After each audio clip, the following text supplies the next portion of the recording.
Liturgical Bible, NLT, Day 308, November 4th, from Mark 15, Matthew 27, Luke 23, and John 19. Mark 15, 21 through 24. A passerby named Simon, who was from Cyrene, was coming in from the countryside just then, and the soldiers forced him to carry Jesus' cross. Simon was the father of Alexander and Rufus. And they brought Jesus to a place called Golgotha, which means place of the skull. They offered him wine drugged with myrrh, but he refused it. Then the soldiers nailed him to the cross. They divided his clothes and threw dice to decide who would get each piece. Matthew 27, 32 through 34. Along the way they came across a man named Simon, who was from Cyrene, and the soldiers forced him to carry Jesus' cross. And they went out to a place called Golgotha, which means place of the skull. The soldiers gave Jesus wine mixed with bitter gall, but when he had tasted it, he refused to drink it. Luke 23, 26 through 31. As they led Jesus away, a man named Simon, who was from Cyrene, happened to be coming in from the countryside. The soldiers seized him and put the cross on him and made him carry it behind Jesus. A large crowd trailed behind, including many grief-stricken women. But Jesus turned and said to them, "Daughters of Jerusalem, don't weep for me, but weep for yourselves and for your children. For the days are coming when they will say, 'Fortunate indeed are the women who are childless, the wombs that have not borne a child, and the breasts that have never nursed.' People will beg the mountains, 'Fall on us,' and plead with the hills, 'Bury us.' For if these things are done when the tree is green, what will happen when it is dry?" John 19:17. Carrying the cross by himself, he went to the place called Place of the Skull, in Hebrew Golgotha. Mark 15, 25 through 32. It was 9 o'clock in the morning when they crucified him. A sign announced the charge against him. It read, "The King of the Jews." 2 revolutionaries were crucified with him, one on his right and one on his left. The people passing by shouted abuse, shaking their heads in mockery. "Ha, look at you now," they yelled at him. "You said you were going to destroy the temple and rebuild it in 3 days. Well then, save yourself and come down from the cross." The leading priests and teachers of religious law also mocked Jesus. "He saved others," they scoffed, "but he can't save himself. Let this Messiah, the King of Israel, come down from the cross so we can see it and believe him." Even the men who were crucified with Jesus ridiculed him. Matthew 27, 35 through 44. After they had nailed him to the cross, the soldiers gambled for his clothes by throwing dice. Then they sat around and kept guard as he hung there. A sign was fastened above Jesus' head announcing the charge against him. It read, "This is Jesus, the King of the Jews." 2 revolutionaries were crucified with him, one on his right and one on his left. The people passing by shouted abuse, shaking their heads in mockery. "Look at you now," they yelled at him. "You said you were going to destroy the temple and rebuild it in 3 days. Well then, if you are the Son of God, save yourself and come down from the cross." The leading priests, the teachers of religious law, and the elders also mocked Jesus. "He saved others," they scoffed, "but he can't save himself. So he is the King of Israel, is he? Let him come down from the cross right now and we will believe in him. He trusted God, so let God rescue him now if he wants him. For he said, 'I am the Son of God.'" Even the revolutionaries who were crucified with him ridiculed him in the same way. Luke 23, 32 through 43. 2 others, both criminals, were led out to be executed with him. When they came to a place called the Skull, they nailed him to the cross. And the criminals were also crucified, one on his right and one on his left. Jesus said, "Father, forgive them, for they don't know what they are doing." And the soldiers gambled for his clothes by throwing dice. The crowd watched and the leaders scoffed. "He saved others," they said. "Let him save himself if he is really God's Messiah, the chosen one." The soldiers mocked him too by offering him a drink of sour wine. They called out to him, "If you are the King of the Jews, save yourself." A sign was fastened above him with these words, "This is the King of the Jews." One of the criminals hanging beside him scoffed, "So you're the Messiah, are you? Prove it by saving yourself, and us too while you're at it."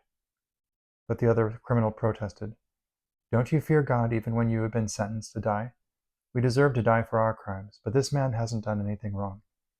Then he said, Jesus, remember me when you come into your kingdom. And Jesus replied, I assure you, today you will be with me in paradise. John 19:18-27. There they nailed him to the cross. 2 others were crucified with him, one on either side, with Jesus between them. And Pilate posted a sign on the cross that read, Jesus of Nazareth, the King of the Jews. The place where Jesus was crucified was near the city, and the sign was written in Hebrew, Latin, and Greek, so that many people could read it. Then the leading priests objected and said to Pilate, Change it from the King of the Jews to, He said, I am King of the Jews. Pilate replied, No, what I have written, I have written. When the soldiers had crucified Jesus, they divided his clothes among the 4 of them. They also took his robe, but it was seamless, woven in one piece from top to bottom. So they said, Rather than tearing it apart, let's throw dice for it. This fulfilled the scripture that said, They divided my garments among themselves and threw dice for my clothing. So that is what they did. Standing near the cross were Jesus' mother and his mother's sister, Mary, the wife of Clopas, and Mary Magdalene. When Jesus saw his mother standing there beside the disciple he loved, he said to her, Dear woman, here is your son. And he said to this disciple, Here is your mother. And from then on, this disciple took her into his home. Mark 15:33-41. At noon, darkness fell across the whole land until 3 o'clock. Then at 3 o'clock, Jesus called out with a loud voice, Eloi, Eloi, lema sabachthani, which means, my God, why have you abandoned me? Some of the bystanders misunderstood and thought he was calling for the prophet Elijah. Some of them ran and filled a sponge with sour wine, holding it up to him on a reed stick so he could drink. Wait, he said, let's see whether Elijah comes to take him down. Then Jesus uttered another loud cry and breathed his last. And the curtain in the sanctuary of the temple was torn in two, from top to bottom. When the Roman officer who stood facing him saw how he had died, he exclaimed, This man truly was the Son of God. Some women were there, watching from a distance, including Mary Magdalene, Mary, the mother of James the Younger and of Joseph, and Salome. They had been followers of Jesus and had cared for him while he was in Galilee. Many other women who had come with him to Jerusalem were also there. Matthew 27:45-56. At noon, a darkness fell across the whole land until 3 o'clock. At about 3 o'clock, Jesus called out with a loud voice, Eli, Eli, lema sabachthani, which means, my God, why have you abandoned me? Some of the bystanders misunderstood and thought he was calling for the prophet Elijah. One of them ran and filled a sponge with sour wine, holding it up to him on a reed stick so he could drink. But the rest said, Wait, let's see whether Elijah comes to save him. Then Jesus shouted out again, and he released his spirit. At that moment, the curtain in the sanctuary of the temple was torn in two, from top to bottom. The earth shook, rocks split apart, and tombs opened. The bodies of many godly men and women who had died were raised from the dead.